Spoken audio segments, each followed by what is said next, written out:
Okay, so we've got the quantum paradigm shift in the IT sector, which is so much more extensive than the previous shifts we've had with personal computing and the internet. So the quantum computing is going to change everything, but it's actually, we don't know how it works. It's actually using nature and the peculiarities that come with quantum physics. It's actually using nature to do these amazing things. You see, in a mainframe, we know exactly what's happening and we're completely in control. We change the voltage through a transistor, which can either then make it look as though the current's on or off, 1 or 0, binary, and all computers have worked that way since year dot. But quantum computing is totally different and it's so exciting. It's going to be millions and millions and millions of times quicker than our supercomputers of today in certain calculations. You know, you have to understand a bit about the physics. In fact, that will get us on to our next slide. But I'm going to talk about 4 things. First of all, the fundamental mysteries of quantum physics. You see, when scientists first got the ability to go inside the atom, they were, and we're talking 100 years ago, they were absolutely amazed. They couldn't believe that everything at this level, which is what quantum is anything subatomic, the forces and the way the universe is at this fundamental level. And don't forget, you're a quantum object, as am I, as is everything on this table, as everything that is baryonic, which means it's made up of baryons. You've got hadrons, fermions, baryons, mesons, and they're all different empirical constituents of matter. And then you've got dark matter and dark energy, which we could get into, that's for another time. But everything was different. So the 4 fundamental forces in our classical world that we interact with, you can call them classical forces or Newtonian forces, and they are electromagnetism, gravity, the weak nuclear, which is radiation, and the strong nuclear force, which binds everything together. The force is gluons, so it keeps all the atoms together. They didn't work. At a subatomic level, those forces do not exist, do not affect matter. But then there's these other forces that do, and these other forces, which I can't wait to tell you about, are absolutely amazing. And if you want to know the difference between a quantum computer and a classical computer, a supercomputer of today, you need to have this fundamental knowledge of quantum physics. I'm quite fortunate that my background was in cosmology, quantum physics, and I have a master's in e-commerce where I did encryption, amongst other things, anything online. Because a lot of computer people, and you may be in this boat, so you're knowledgeable in programming, in data science, and all of these things, and you may be looking at quantum computer, oh, it's just it's the next logical step. Get that out of your mind right now. It's completely different.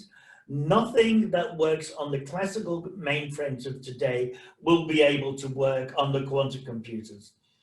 And the reason is because of the mysteries of quantum physics, which I'll tell you. Then I'll talk about the commercial applications of quantum computing. The opportunities, there are huge commercial opportunities at the moment.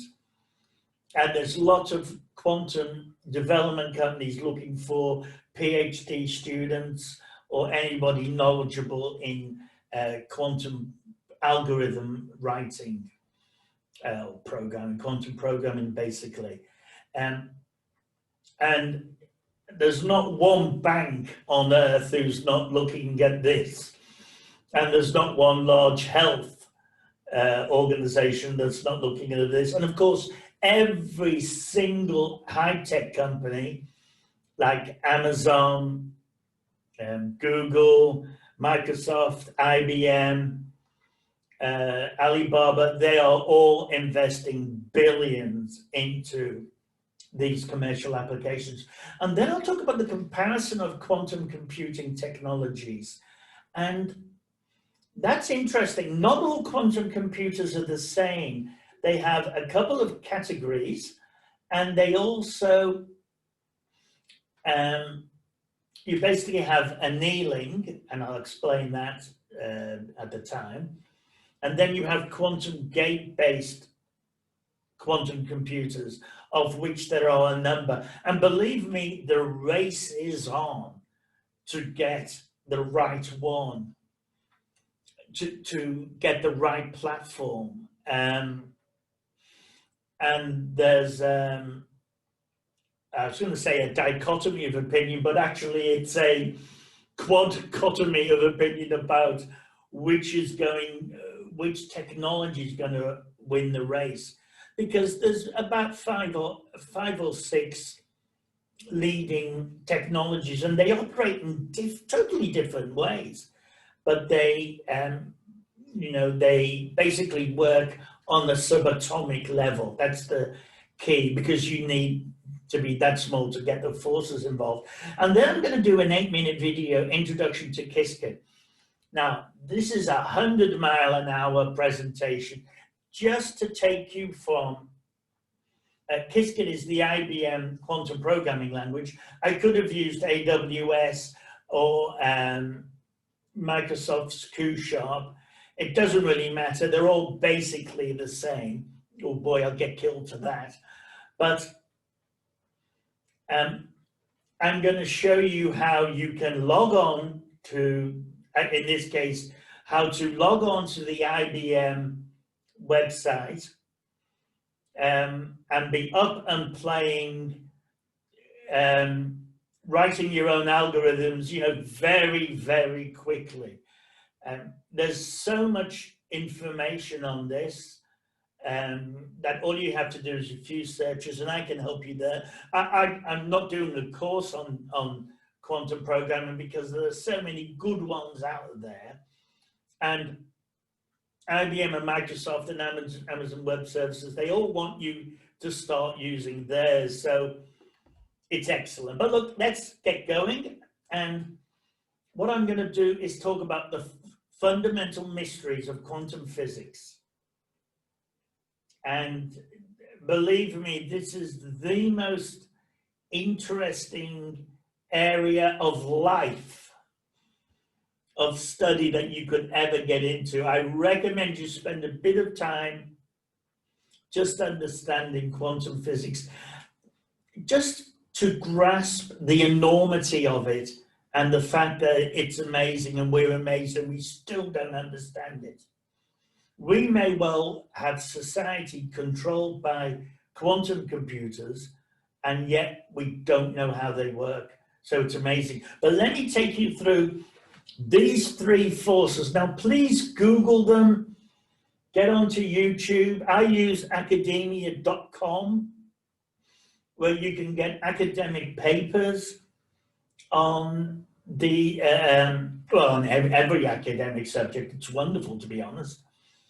But I get a white paper on these all the time, and I suggest you do the same.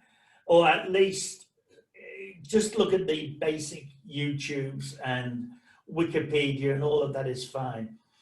There are basically three quantum forces that have absolutely amazed scientists, including Einstein, who famously called quantum entanglement spooky action at a distance.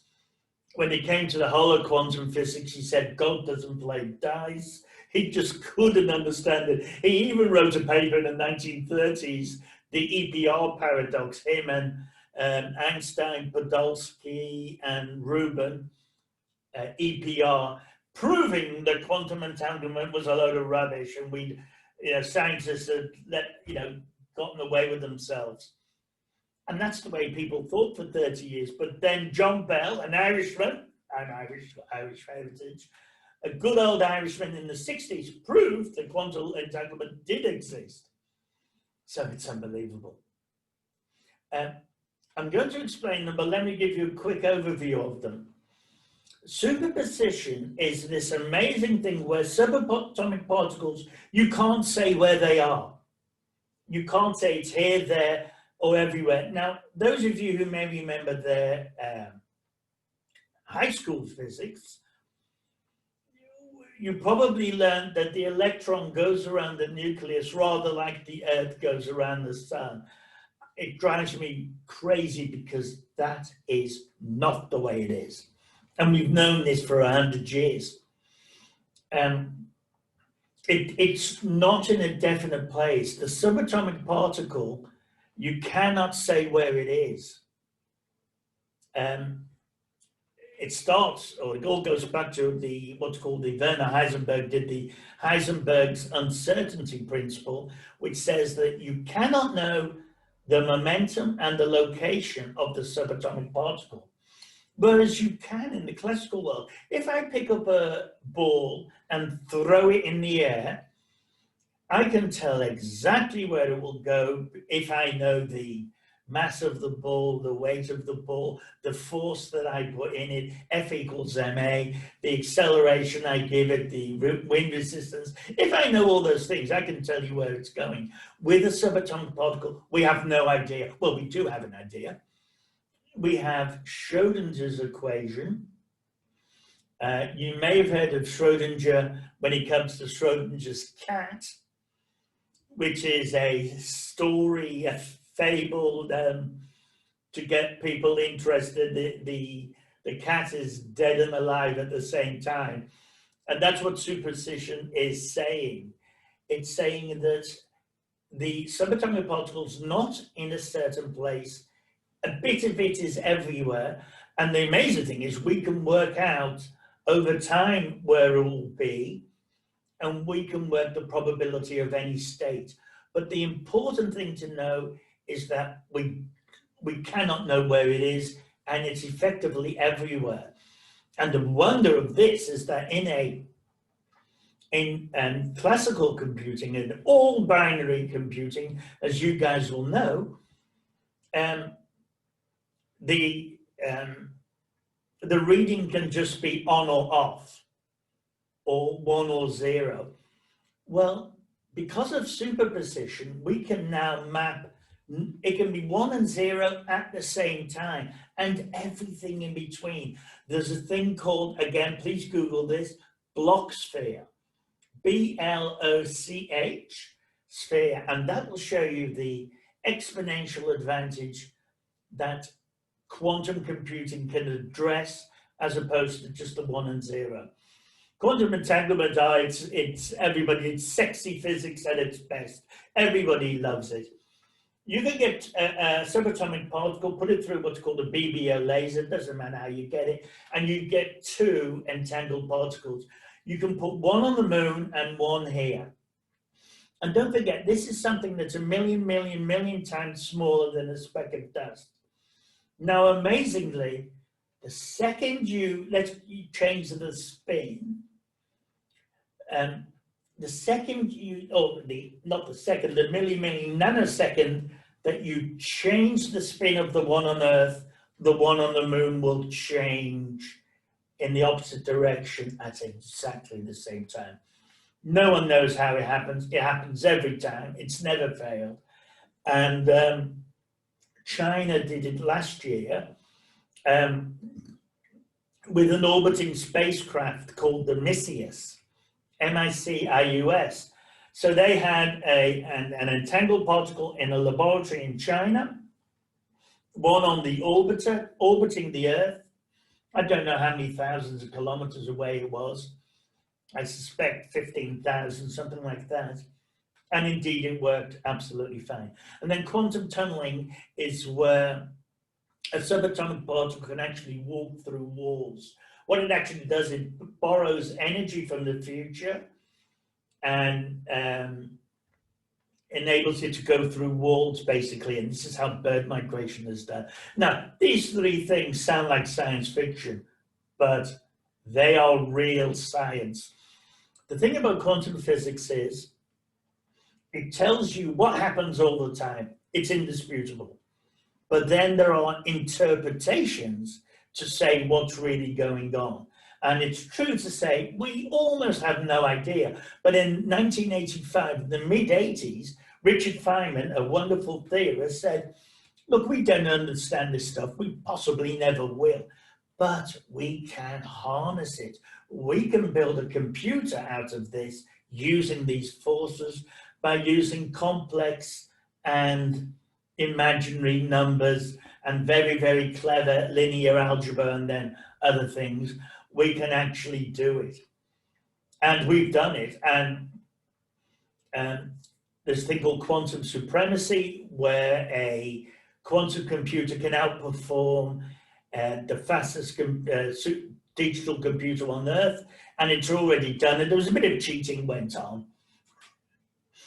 I wouldn't get too wrapped up in it, but it was a Google-NASA joint venture, and they said they did in 200 seconds what the fastest supercomputer, which is it's an IBM at Oak Ridge,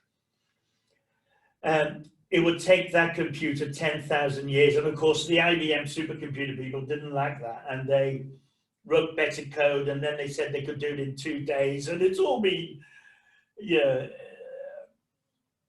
It was a random number generation of 16 quadrillion bits, but it's something that a quantum computer is good at. But look, it really doesn't matter. The important thing is quantum computers are outperforming digital ones, and they're only going to get better. Now, I have to talk about the double slit, and please look that up as well on Google. The double slit experiment is known as the beautiful experiment because, and this is it on the left, I might add, with this handsome chappie. I'll just get my annotation up so that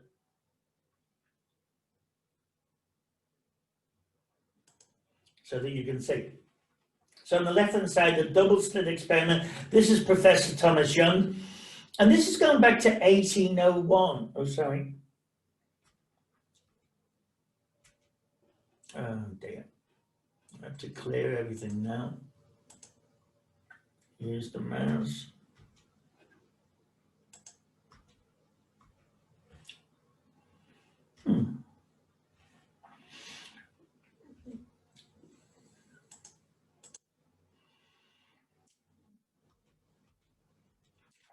Sorry about that.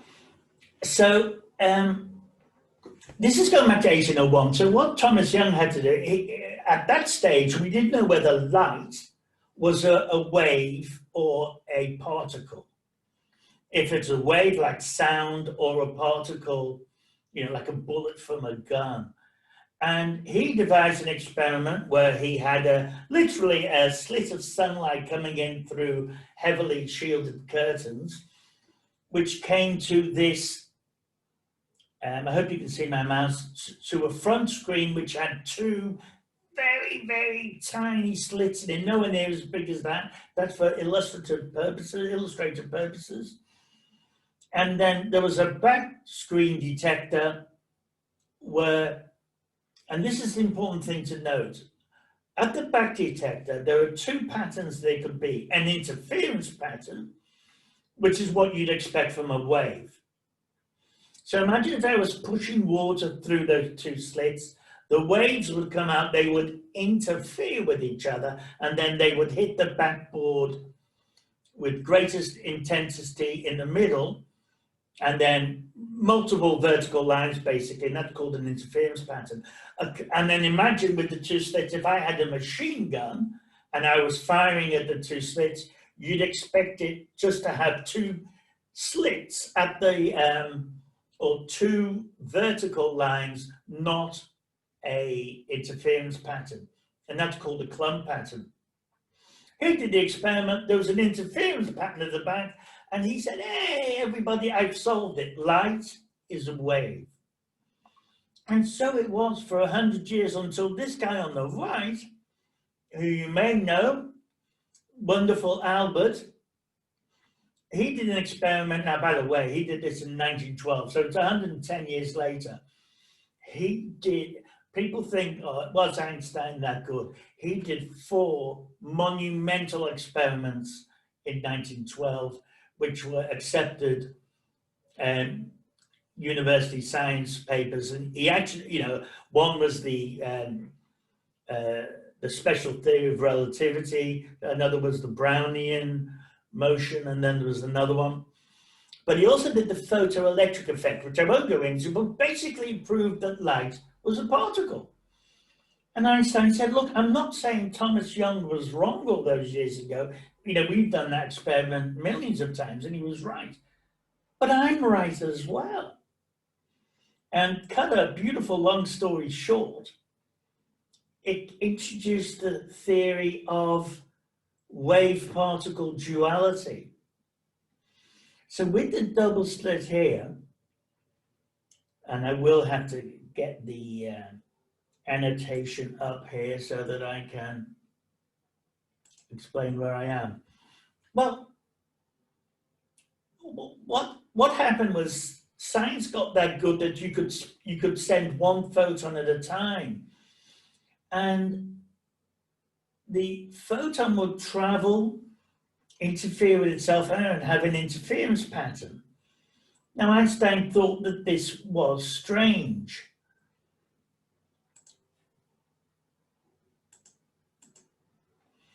And so what they did was they put a camera, now not a camera like this, it was a very sophisticated camera, but as soon as they put the camera, and this is, listen to this, please, this is the point, understand this, and this is why the double slit's the most amazing experiment ever. When they had a camera there, look at the back screen. It became a clump. And then the second they took the camera away, it was an interference. That is unbelievable.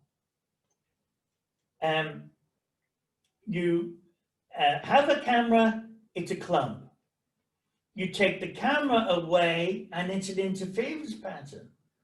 Now, this was crazy, and believe me, it gets a lot crazier. But it seemed, or again, cutting a very, very, very, very, very long story short, it seemed like the wave, it's called wave-particle duality. So the subatomic particle, the photon of light, is actually a wave and a particle at the same time until you observe it, and that's called the observer effect. And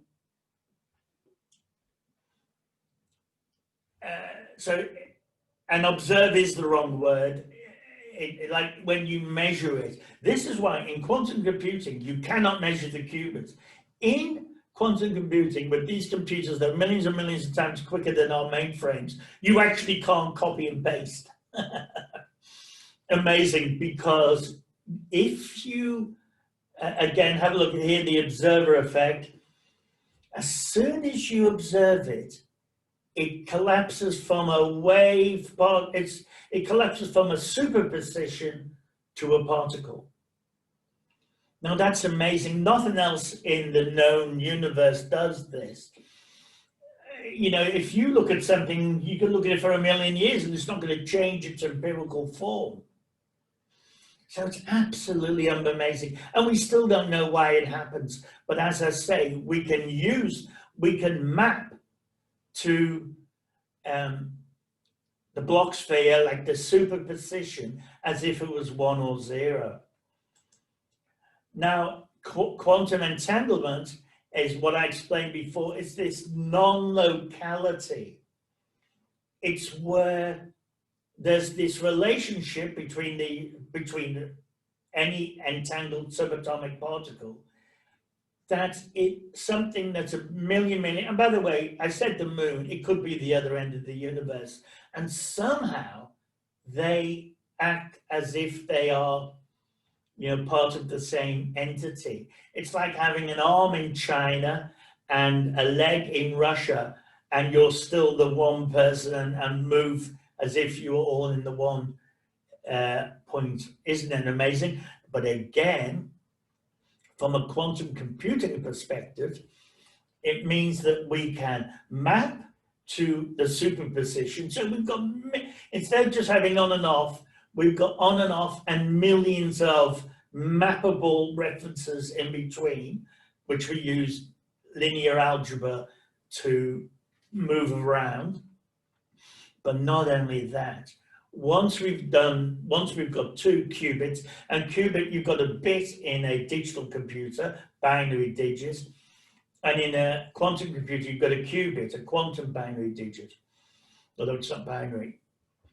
And with a qubit, once you've got 2, so you've got 1 that can map to all these superpositions, but when you've got your second one, if you so wish, you can entangle them, which gives you an exponential increase. Now, I hope you can follow that, but we can have questions later if needs be.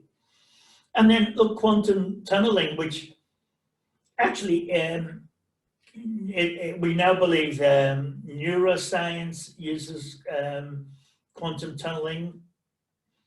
We've always wondered how it's so remarkable we can recall things instantly. And if it was going through the synapses, there should be a delay, but information is going through membranes and things like that. We're very much in the infancy of learning about that. We know that bird migration, how can a bird go from Europe to South America to mate and then come back?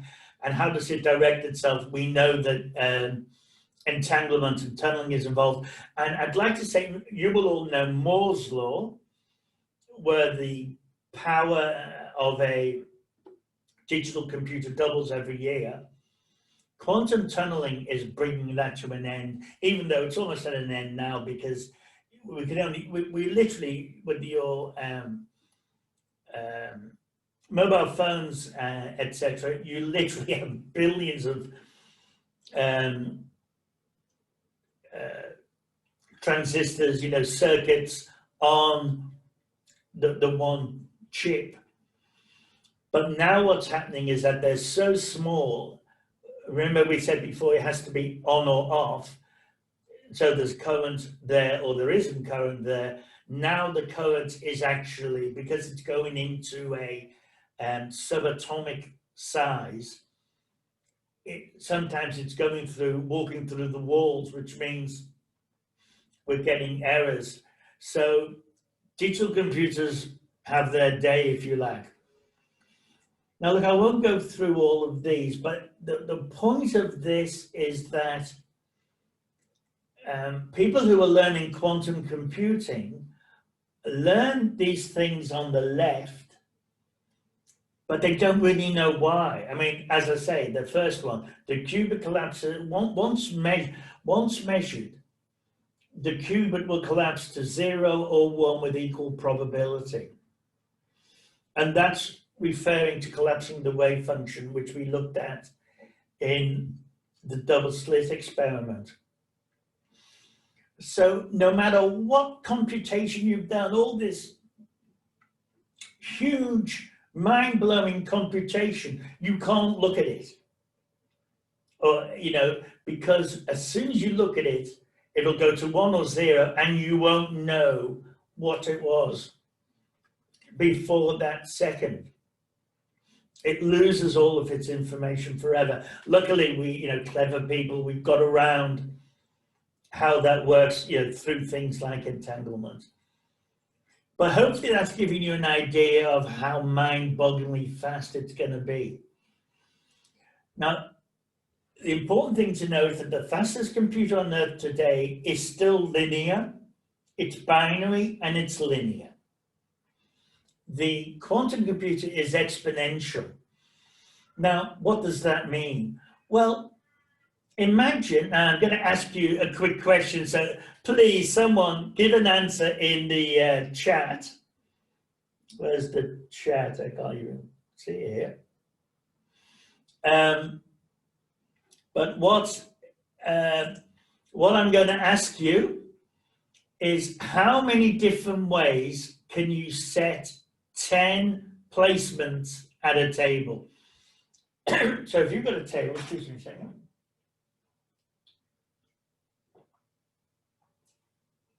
Now, don't be scared to have a guess. If you have 10 chairs at a table, 10 people at a table, how many different arrangements or place settings with 10 people can you have? Is anybody game enough to give me to type? Oh, thank you from Ian, 10. Oh, you're saying factorial of 10, and you're right. I think that, okay, Ian, well done. It's the fact I haven't got my glasses on, and I thought you said 10. You're the factorial 10, you're right. Can you tell me what that number is? Oh, you're saying a question mark. Have a guess.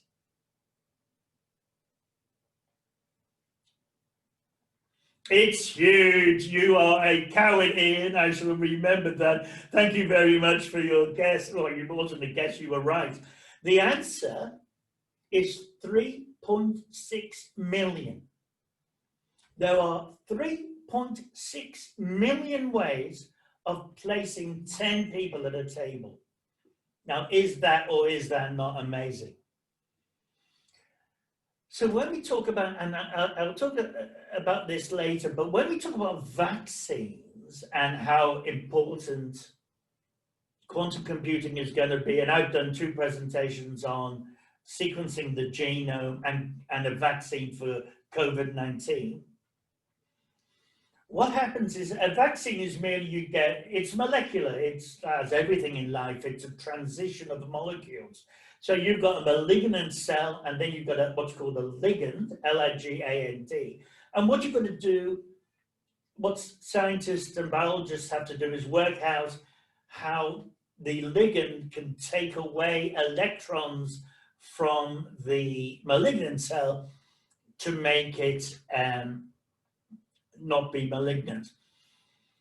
And all of these have hundreds and thousands of electrons. Well, we've seen already that there are 3.6 million calculations if you've just got 10.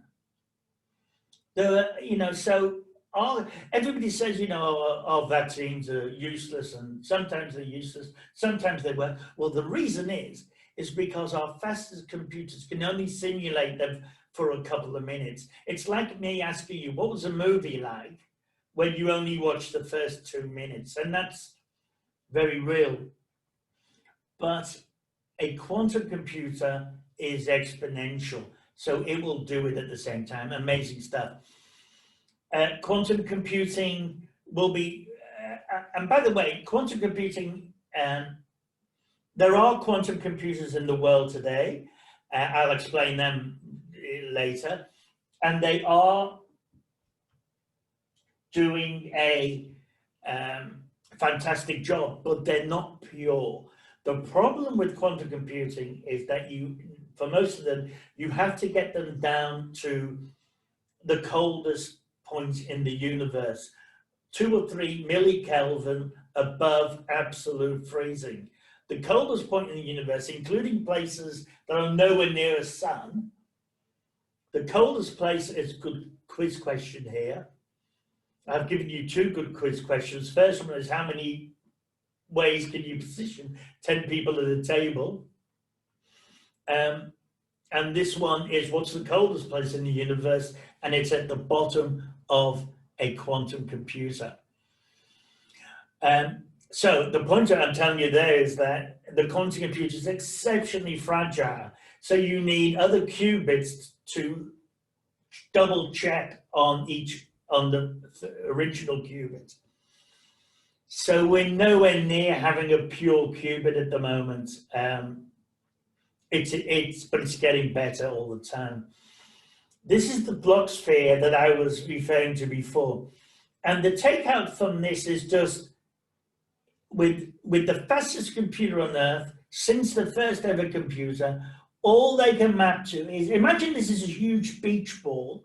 They can just measure right on the top is 0, and right on the bottom is 1. But a quantum computer can measure every single point on the surface of this sphere. And that's what gives it its exponential ability. I might add, when we get pure qubits, and we will, when we get 300 of them, we will be able to map to every atom in the observable universe.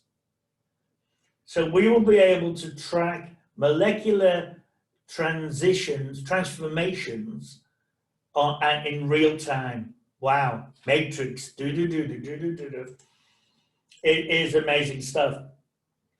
Okay, let me get a bit onto some of the things that we will do. RSA is the most used encryption software in the world. Quantum computers will crack it. Using a thing called Shor's. Peter Shor's still alive. I'm on a committee with him on answering questions on Quora, Quora. Quora's Latin for question. I advise you having a look at Quora.com as well. You can ask any question on anything. And he has come up with a way called it's factoring, because RSA uses factoring. Now, so RSA is used with every ATM and every social media. The important thing is, if you've got do an ATM transaction, you put in your PIN number, it goes through a hash, then it's further encrypted and goes to and fro the bank. Now, the fastest computer on earth today could crack into that transaction and hack into it and get your PIN number. It can do it, but it will literally take it 1,000 million years. So you're safe. Shor's, running on a medium-sized quantum computer, could break into every ATM transaction on Earth in 6 seconds. So quantum cryptography is changing the world. Whenever you talk about how's the world going to change, well, there it is. You know, so the military are interested, all financial institutions, every single bank is on top of this.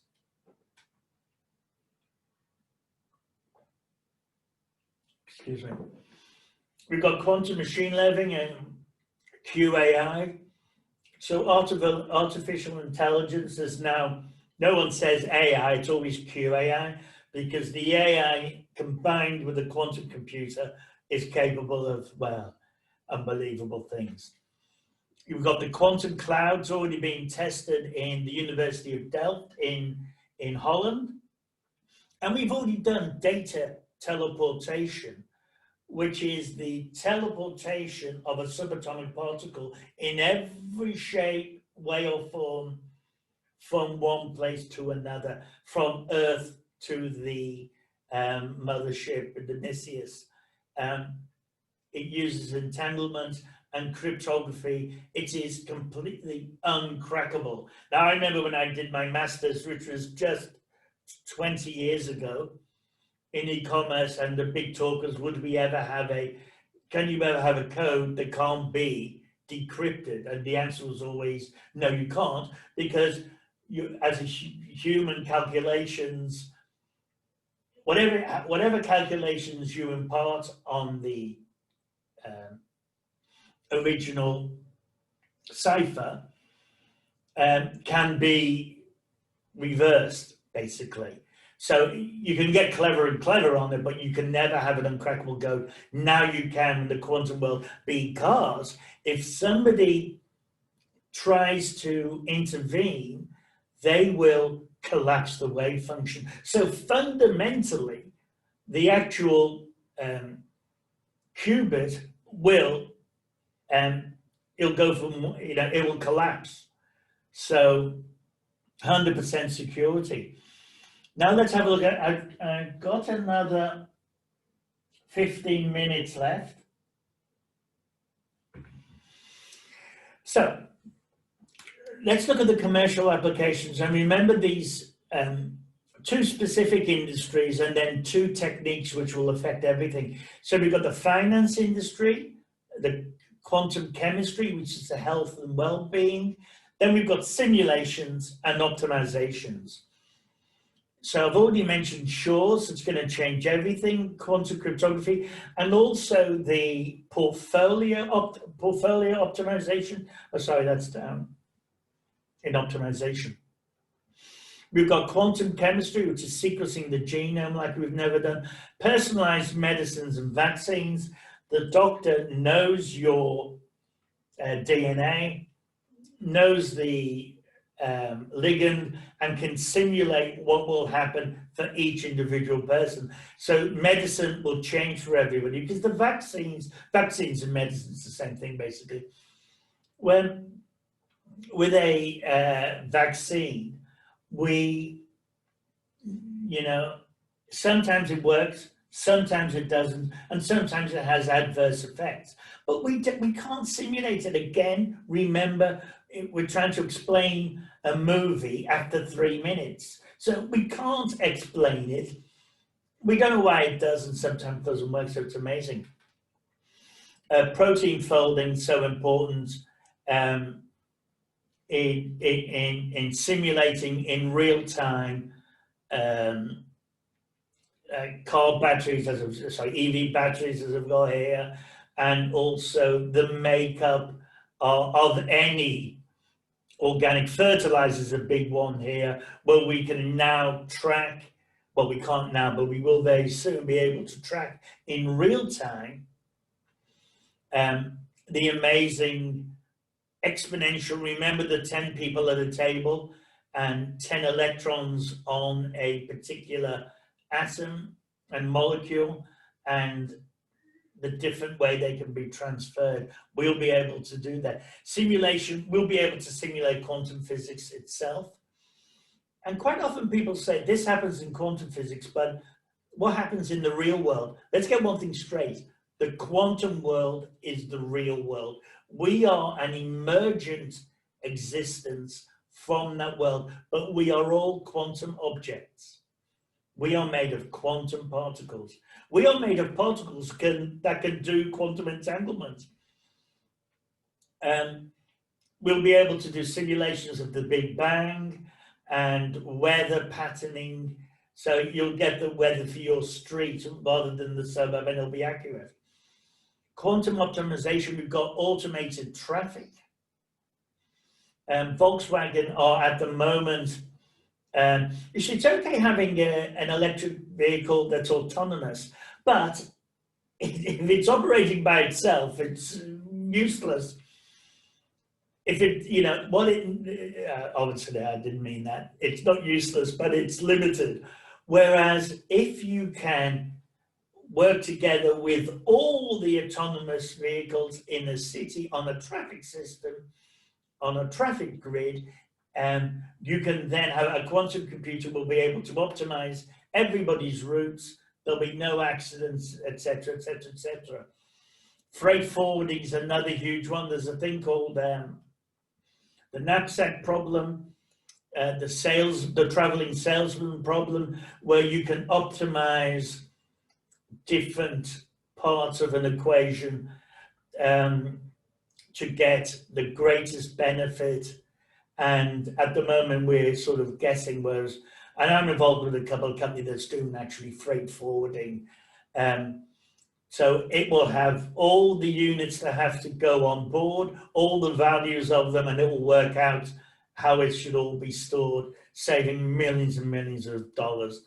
If anybody's in the freight forwarding industry, give me a call.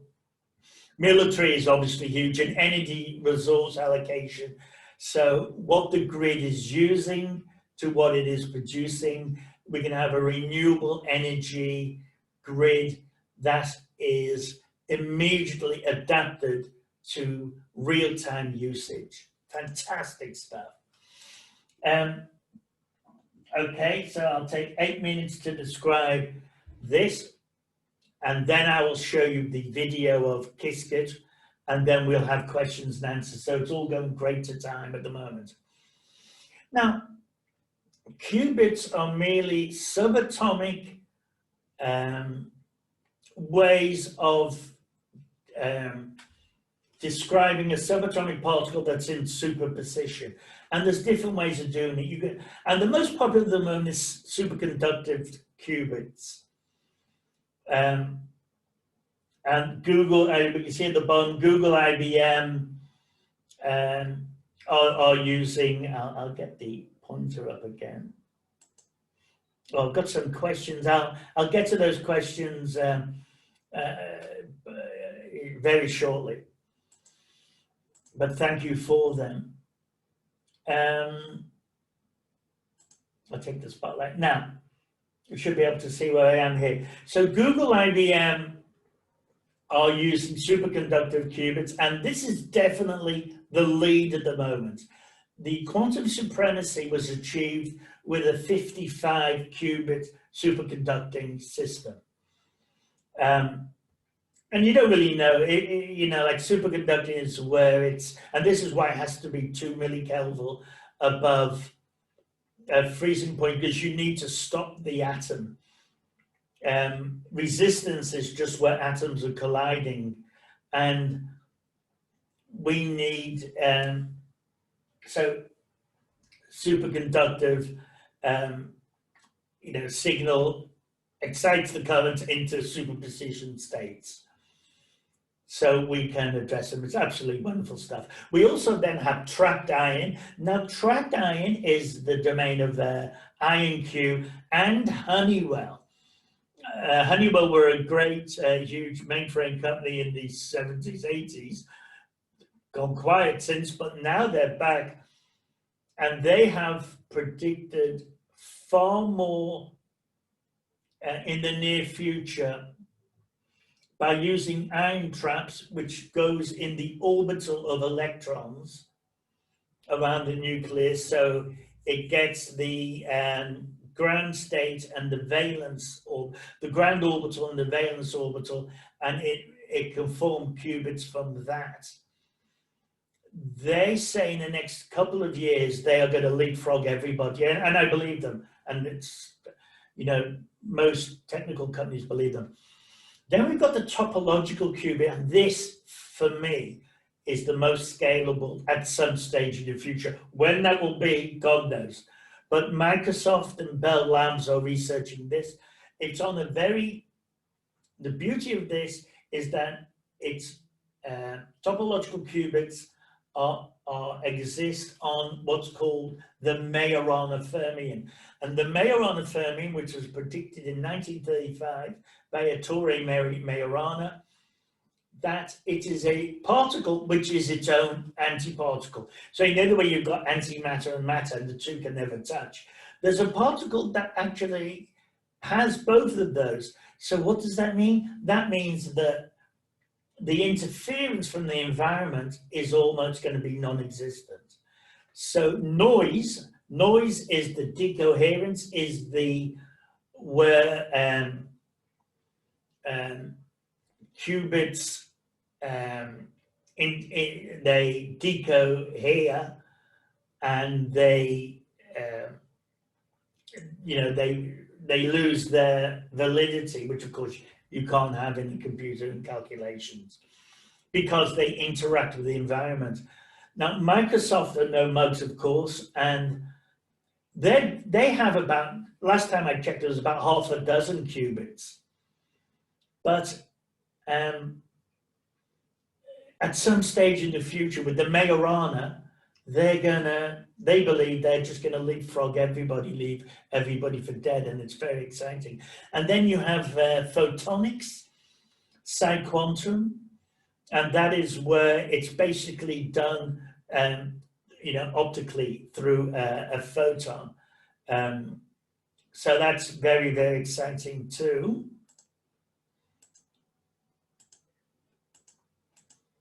And there's one company I want to talk about, which is Quantum Brilliance. They are an Australian company. I'm doing a lot of work with them at the moment. These guys use quantum diamond technology. They use the impurity of the space between the lattice structure of a diamond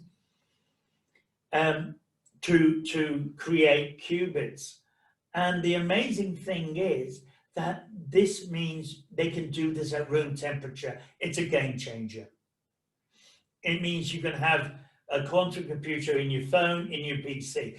The first question I was always asked by people is, will we ever have a quantum computer on our desktop? And I said, no, you won't, because it's got to be at absolute freezing.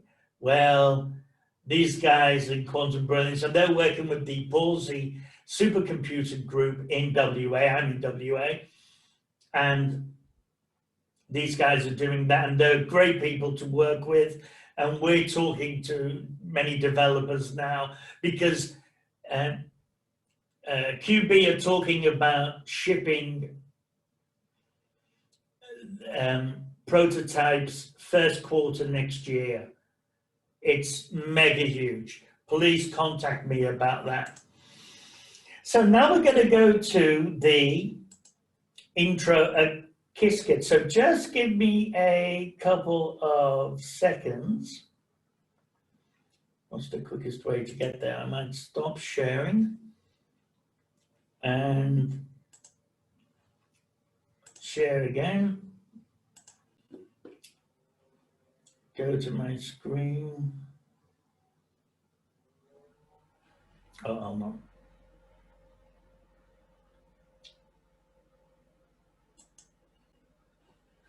Let me exit full screen, get.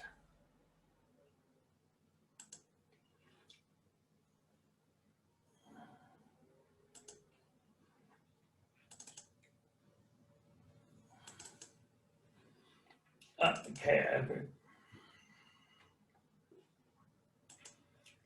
can someone tell me, can you see the video?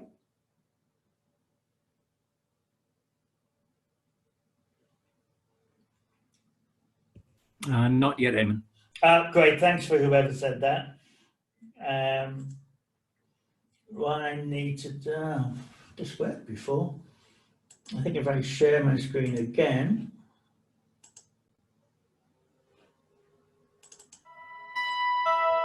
Yep, that's it. Oh. I think you can say it now. Oh, no. So good morning. This is just a very quick 6 or 7 minute video on using Qiskit, IBM's new quantum programming language. I've written this, it's 100 miles an hour. It's for someone who's never heard of quantum programming or Qiskit or never done anything before. I'm going to show you how you can log on to the IBM Q experience, look at all the tutorials, and very quickly write a quantum algorithm and then run it on a simulator or actually run it on a real quantum computer. IBM now have 32 quantum computers in the IBM Q experience that everybody in the world can use. And many of the others like Amazon and Microsoft are following suit. It's very difficult to keep up with all of them. But without any further ado, let me take you through Qiskit. Thank you. Okay, so here we go. I'm going to start at Google so we all know where we are. Type in IBM Q experience. And then you go great to the page. Heaps of stuff on here explaining tutorials, explaining what everything is, FAQs and everything. I'm just going to log in because I've got a username and password. But if you want to join, you just join, give them a username and password. It's all free. On the left-hand side of the menu bars, and I'm going to go here, which is the Circuit Composer. And you see these ruled lines here, like ruled lines on the paper, like in musical notation. They are actual registers for qubits. So there's qubit 0, qubit 1, qubit 2, and then there's a classical register so that when you measure it, you can download it to a 1 or a 0, and you know the qubit, the quantum processing has been done. Notice I've got views here like the Q sphere and the measurement probabilities. They'll keep telling me the ramifications of everything I do. Now I could use code if I so wish, but here I'm going to use the palette of gates just to show you how easy it is, I'm going to use the principles that we've just learned, like superpositioning and entanglement. I'm going to do a quick quantum programming for entanglement, which is in almost every single quantum algorithm. I'm going to drag down the Hadamard on the first qubit, and I'm going to do a control gate on the first and second qubit, and then I'm going to measure these. Now, what happens is the Hadamard gate puts it into superposition. A Hadamard gate in conjunction with a CNOT gate, a control NOT gate, gives you a superposition. And I can tell I'm in superposition because with the measurement probabilities, I've got a 50% chance of being 1 or 0. And that's shown me the state here. Probability that it's 0, probability that it's 1. I'm going to call this aim and simulation because I'm going to put it on a simulator. So now I'm going to look at my run settings, and here I can send it to any quantum computer I wish, IBM quantum computer. They've got 36 now, and they're increasing all of the time. And you can see how big they are. Melbourne's a 15 qubit, and then the others are 5 qubits, and you know, they're getting bigger and bigger. To begin with, I'm going to do the simulator, and that's going to run in seconds. And what I'm going to do is run the simulator. The job's now being sent, so I can check on the job. It's been sent, it's running, and of course it's completed exceptionally quickly because it's only a simulation. So if I go here to the left-hand menu, I can look at my jobs, and I can see I've got one here completed a few seconds ago. I can open it up. It's now transpiling, validating, and here's a histogram of the result. I can download it. I can do all sorts of things. And you can see it's nearly 50%. And that's because I think I ran it 1,000 times. You get the choice of running it so many different times. So that was lovely and easy, wasn't it? I can now go and do the same thing again for an entangled state. And this time, and you can see that last time I'd forgotten, I just ran it 1,024 times. Now I'm going to choose, and I can look at how many jobs are around and how long I'll have to wait at any one of them. But because I'm recording this, I'm going to put it on pause anyway. But I'm going to go to Melbourne, and I'm going to run it on the quantum computer in Melbourne. It's now been sent, and it's now queued. Oh, that's not too bad actually. So it's going to run in 7 minutes. If you pay IBM, like for instance Woodside here have locally, you can access a quantum computer immediately. But every single person or small business in the world can do what I'm doing and access it for free. You just have to wait a few minutes. 6 minutes is quite good. I'm going to pause the video and resume once it's about to finish the when it's going to run the job. Okay, I'm coming back live here now, and you can see that there's around about a minute to go and that we're still queued. I did forget to name it, but I can do that at any stage. So I'll say QC because it went to a real computer rather than just a simulation. I might show you a menu item here while it's still coming down, which is inspect. It allows you to, just by clicking on each of the items, you can go from one to the other, and look at the change it's making here to the visualizations.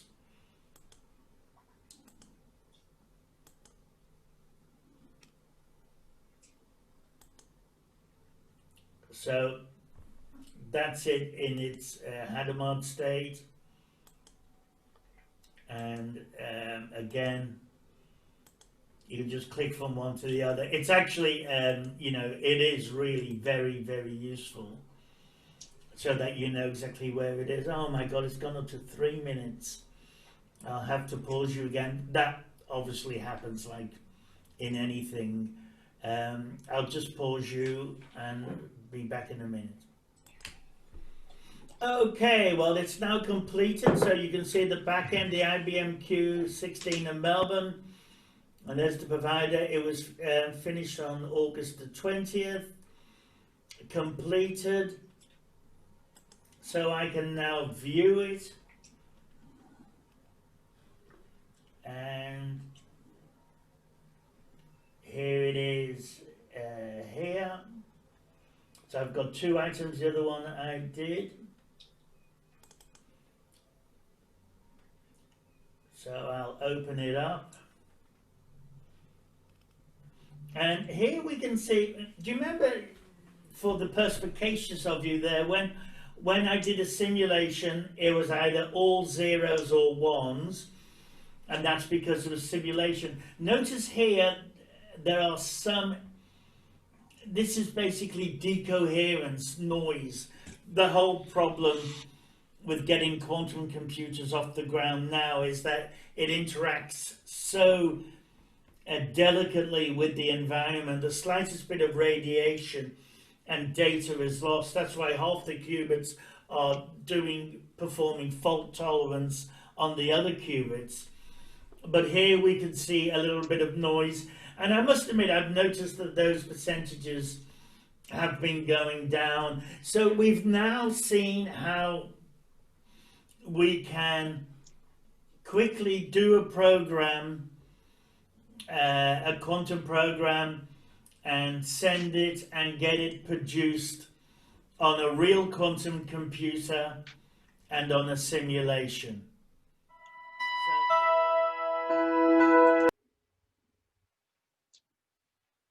Okay, everybody, well, that's the end of the presentation. Why don't I start by answering the chat questions? I need to tell, oh, Jale, goodbye. Okay, I think this is Ian, thank you for the question. Do you know anything about how the new style of quantum resistance encryption algorithms work? This question can wait until the end. Yeah, thank you. No, I don't. Can you unmute yourself, Ian? Or?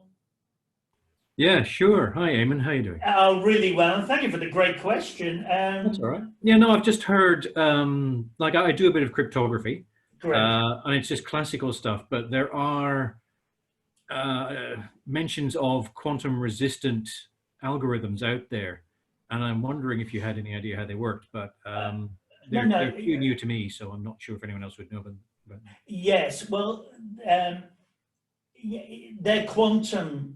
It's quantum cryptography. So whereas before I said, you know, all RSA systems and all classical cryptography will be able to be broken using Shor's algorithm on a quantum computer. But all is not lost, because quantum cryptography can prevent in the Qiskit simulator, can you actually simulate Shor's algorithm? Yes. Really? Oh, yes. Ooh, okay. Yeah. There are, you know, you'd have to. Length keys. Yeah, and you'd have to get, but the whole program is, you can, you know, I think it's probably public domain, but I mean, a quick email to IBM or Amazon. And by the way, they're all as good as each other. I'm actually a bit of a fan of Amazon, but it doesn't really matter. Then Shor's algorithm is a list of all of those quantum gates. And they could give you that, and then you can run it, you can simulate it. Up until 6 months ago, and I think this is true to say it's still the case, it's got to 21. So it will tell you the factors of 21. What perhaps I didn't mention to other people is the factoring is that the reason why it's such a great cryptography tool is that it's easy to multiply two numbers together. Any computer can do that, and very, very, very, very large numbers. But if you want to know, if you have a prime number and you want to know what two prime numbers multiplied together equal that number, it's very, very difficult. In fact, it's called a P versus NP, which there's $1 million for, I think there's about 10 mathematical things, and P versus NP, you might want to Google. Now's probably not the time to go into it. But Shor's can give you those factors, but the highest it's done, which is obviously pathetic, is 21, which is 2 digits. But that's going to change, and it will change exponentially quickly. Obviously, if the number's 21, you can easily work out it's 3 and 7, but these digits are now, 10,000 digits long. So, but Shor's will be able to crack it. But Peter Shor himself is saying it's a long way off because of pure qubits are a long way off.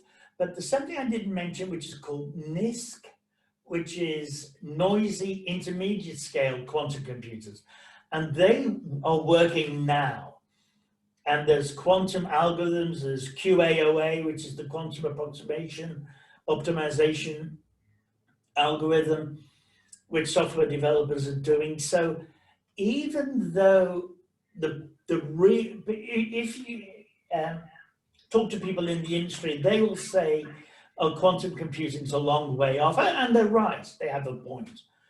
But we're just entering the NISQ stage, where they're very noisy, and we know they're crap qubits, if you like, but they are still millions and millions of times quicker than the fastest computers on Earth. So as I say, I'm dealing with software developers who are writing algorithms for this infrastructure and talking to end users, large corporates at the moment, who will be able to utilize this. So we're only talking 2 or 3 years away from having some sort of a solution. I'll just see if there's anyone. Yeah. Oh, Terra 15. I don't. Where are you, Ian? Are you in WA? Sydney. Oh, you're in Sydney. I don't know about Terra 15. Yeah, they're local guys to you, I believe. Wow. Well, let me tell you something. I'll be talking to them. Yeah, they're using photonics to measure vibration, and then they can use that to measure citywide traffic patterns and basically the position of anything anywhere. Yes, that's what Volkswagen are doing in Germany or Spain. I can't remember which country they've chosen, where they've set up their own city to do that. These guys will know about that. So hopefully they're keeping tabs on what's happening over there. The great thing about the quantum industry is we're all sort of helping each other, because not one person can do everything, or one entity can do everything. Yeah. Do we have any questions from anybody? I'm happy to take another one from you, Ian, if... Look, I do, but if anyone else wants to jump in, go ahead. Yeah, we'll give anyone else a couple of minutes, but I'd love to hear yours. And it's okay not to have a question, but you can either send it to me in the chat or you can unmute yourself. All right. Look, my question is, quantum algorithms and being able to string together blocks as you showed in Qiskit. the thing that's stopping me from understanding how to get my foot in the door here is the amount of mathematical symbology and just the sheer weight of formula that you need to go through in order to get even, you know, it seems like either you're a super mathematician or you're lost. Is that the case, or can you actually do quantum programming without a vast mathematical background? Yes, you can. Oh, And it's only going to get better and better and easier. But your point's very valid. You have to, and people often ask me, what are the, I've written my own introductory course. I don't know whether you guys know about that. What makes quantum computers so special? And if any of you are interested in doing it, I've got a bit of a special on it. It originally came out at $245 for a 16-week course, and it's had very good reviews, but it's a bit out of date now, even though it's only a year old. But, oh, where was I going with that? What was the question again? Oh, mathematical complexity. And oh, yeah. One part I'm asked all the time is, what are the prerequisites before doing a quantum computing course or getting into quantum computing? And the answer, the industry answer is, you know, you can get into it and follow it. But I would say you really need to understand linear algebra. Oh, yeah. Yeah, that's okay. Oh, yeah, so you're okay with that? I am okay with linear algebra. It's just the sheer amount of Greek symbols that you see on a page, and there's no explanation for what it is or what it relates to. It's the classic I'm not sure what you're referring to then. If you understand linear algebra. Yeah, and you know, engineering calculus and that sort of stuff. Yes. But every time I've tried to look at quantum equations or, you know, the mathematics behind it, it just instantly goes deep into phenomenally complicated, bizarre symbols with, you know, bizarre notation and yes. Well, you're right, of course. I'm not disagreeing. It's a matter of opinion of what you could do. I think the analogy is to say that we're at the stage where what was it called when all the programming we were doing was code rather than the graphical user interface we have now. So we need compilers that can very assembly language. Thank you, Sheetal. That's exactly what the word I was looking for. Thank you. Yeah. So yeah, we're at the stage of we're using like the assembly language where you did have to know all this stuff before you could do something. Does that half answer your question, Ian? It kind of does. You're giving me hope, whereas before there was none.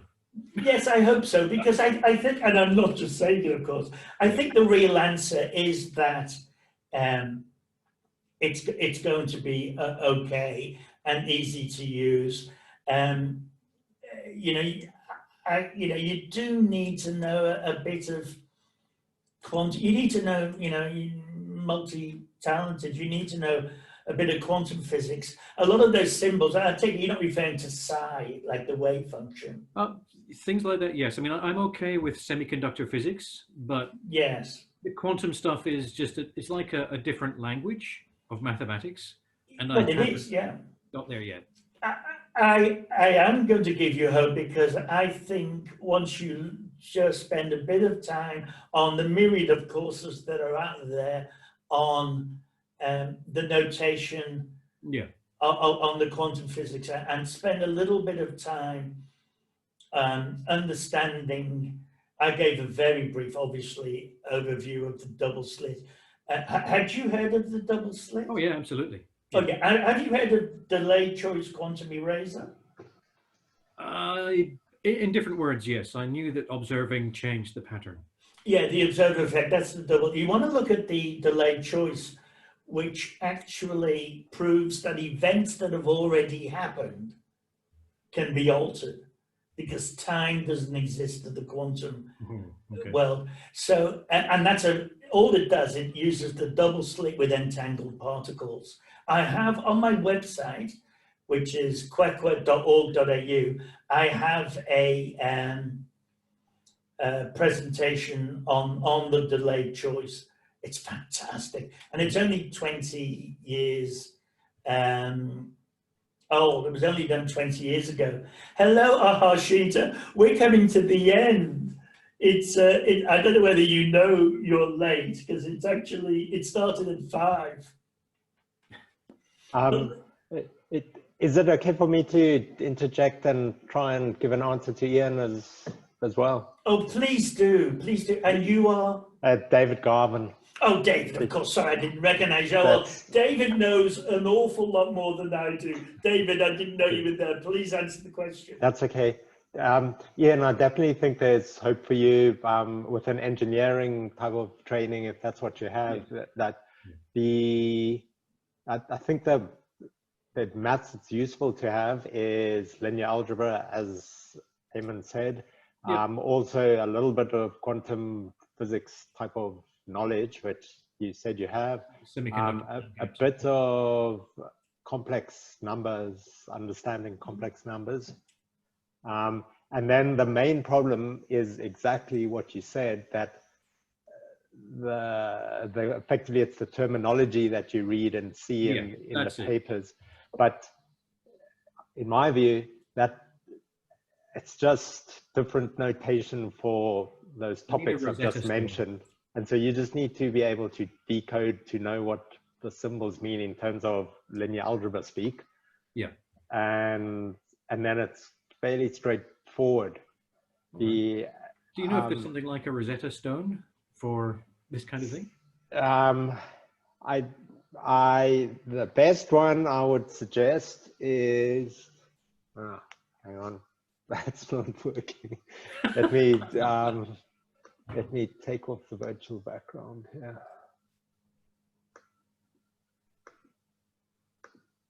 It's that book, which is by Nielsen and Chang, and it's. Thank you. I've got that.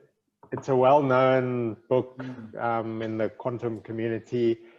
It has all the maths in it, so you need to sort of work your way through it, but it's kind of recognized as one of the standard texts that gets you to. Great, thanks. I'll get that. To understand things. It was what was actually written in the towards 2000, and then it was updated in 2010. So it's again heading towards being a bit out of date in terms of the latest algorithm type of things, but in terms of decoding the notation and the concepts, it's very useful. Fantastic, thank you. Yeah, and so I struggled in the exact same way when I started, and ultimately you just need to spend the time to decode it. But if you like cryptography, as you said, then it's a fairly simple challenge. Okay. Good. Oh, thank you, David. Thank you for answering that. And I totally agree with everything you said, as per always. David, do you want to make a comment on, I mentioned during the presentation that the topological qubit would at some stage rise to the top. So I've got, in fact, 2 questions for you. What do you think would be and I didn't mention quantum annealing, of course, but let's just look at the quantum gate-based qubits. Which do you think will be the winner? And also, have you heard of quantum brilliance and room temperature quantum computing? Oh, we can't hear you, David. So in terms of which methodology or type of qubit will win, I don't know. No one does, as you said. Conceptually, as you said, the topological qubit has very low impact from the environment and noise, and therefore, if you can get it to work, it may well then become the winner. I don't actually think Microsoft has got 6 qubits or topological qubits up and running. In fact, I don't even think they've got 1 up and running yet. Okay. It's still at the kind of theoretical stage, and trying to convert that into the first qubit, which they may be seeing signs of the particles in their experiments, but that's at the stage it is. The next part of the question was quantum brilliance. And so yes, I definitely have heard of them, and have also spoken with them. As you said, their product is pretty different to most of the other hardware providers in the sense that it works at room temperature, and effectively has pretty small control electronics to go with it. So that's quite different to the big dilution fridges, which most of the other technologies need. And yes, so they've got an interesting product and plan, as you said, and as you also said, hopefully coming out in Q1 next year. Yeah, look, that's a great answer, and I again just agree with everything you've said. I've spoken to them, and the first thing I said was, I said, don't take this the wrong way, but I don't believe you can do what you say you're doing. I hate to sound skeptical. And they soon assured me that, you know, the technology's been around for a while, which I did know, QDT, quantum diamond qubits, DCQ, whatever it is. There's one other thing we should think about when we're talking about which qubit will win. So, I mean, in terms of talking about the topological ones, they may, well, as we said, the good thing about them is the tolerance of noise. But then there are other factors which are also important, which is how quickly you can apply a gate operation onto the qubit. So that's I see you looking puzzled, Ian. It's kind of like the clock frequency of a CPU. So how fast you can apply the operation.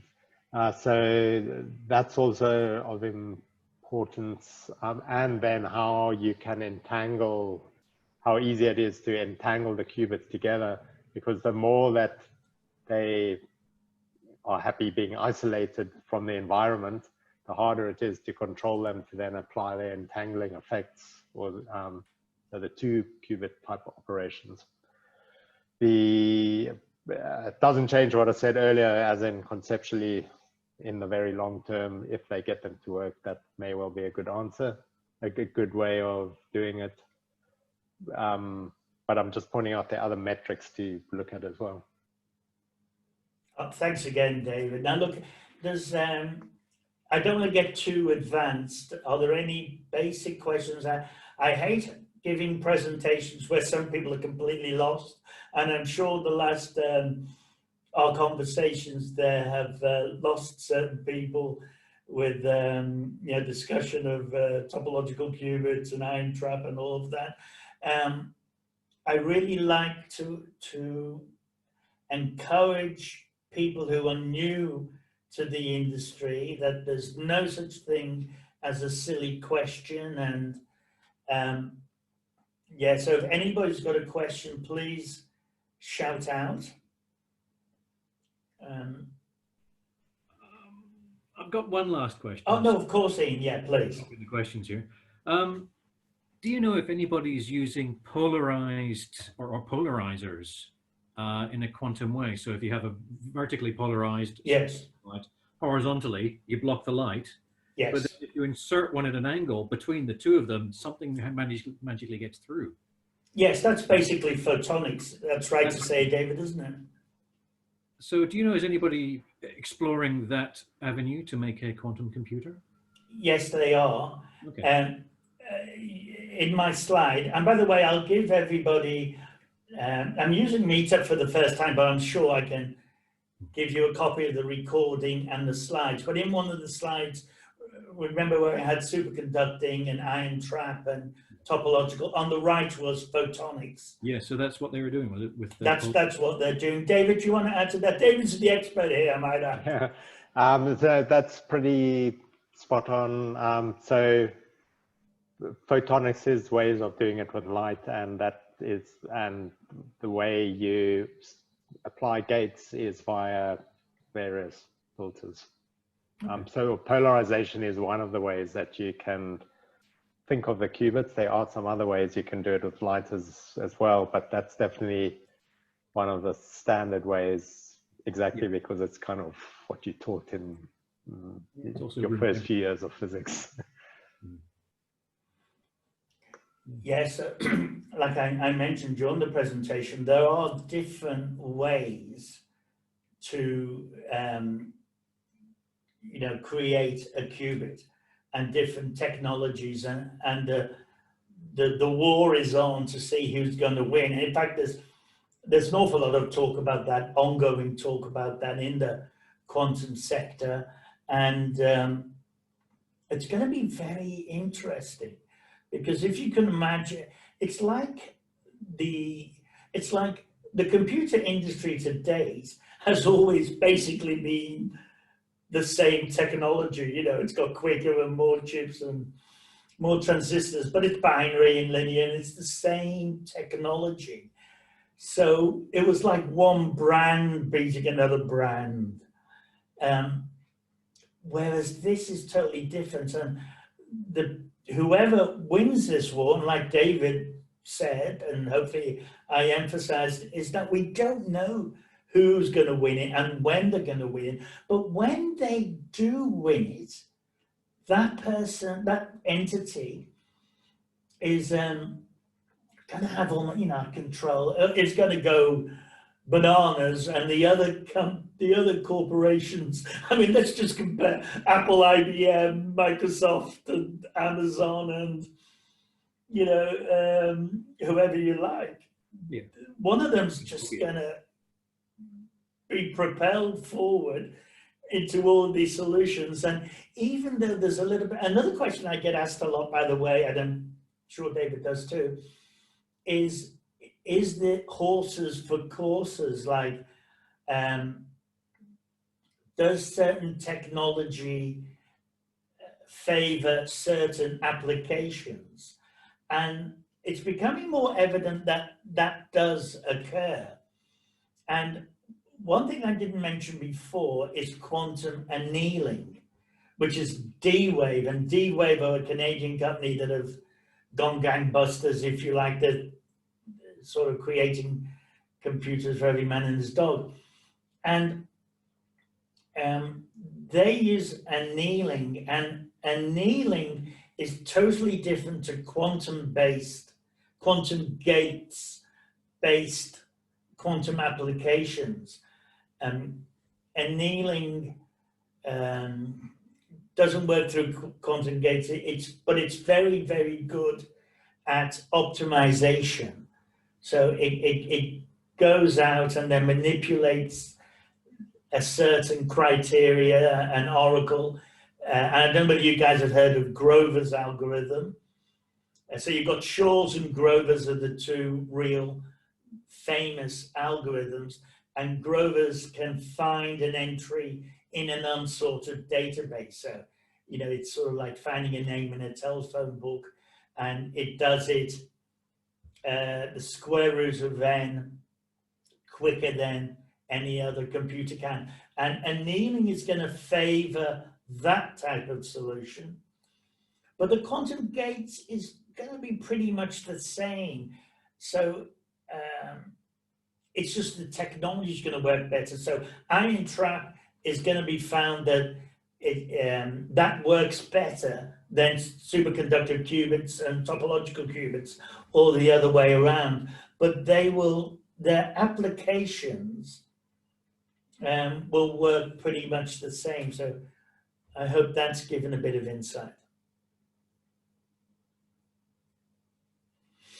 Okay, everybody. Well, look, we may conclude the presentation now. It's my God, it's 6:37.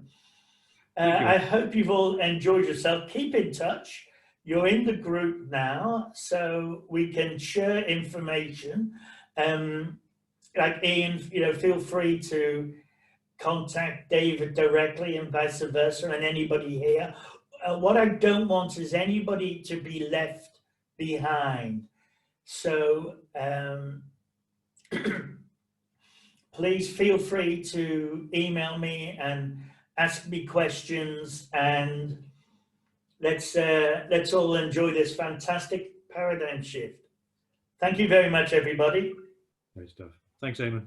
Pleasure.